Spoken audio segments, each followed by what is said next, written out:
2015, les marchés d'actions ont été frustrants et heurtés pour les investisseurs dans la mesure où les marchés ont démarré sur les chapeaux de roue jusqu'à mi-avril, plus de 20% de hausse, suivi de 5 baisses de plus de 10%, pour terminer l'année sur une hausse tout à fait modeste de 6,4% pour l'Eurostoxx 50. Vous le savez, c'est l'indice qui comporte les 50 plus grandes valeurs de la zone euro.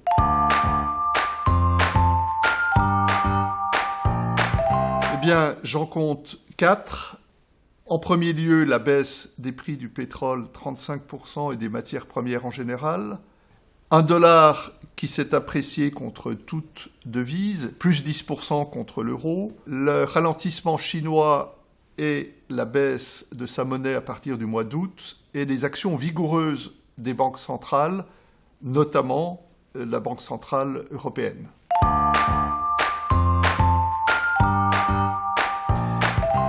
Oui, ces éléments ont été positifs, principalement 3 d'entre eux, ceux que l'on a appelés l'alignement des planètes, c'est-à-dire un pétrole bas, un euro faible et des taux d'intérêt proches de zéro.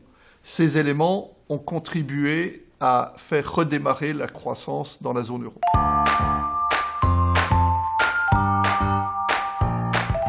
Nos grands indices européens sont constitués de valeurs qui sont très sensibles à l'économie mondiale. C'est ainsi que bon nombre d'entre elles ont été impactées par la récession brésilienne ou par le ralentissement chinois qui a été accompagné d'une baisse de la monnaie à partir du mois d'août.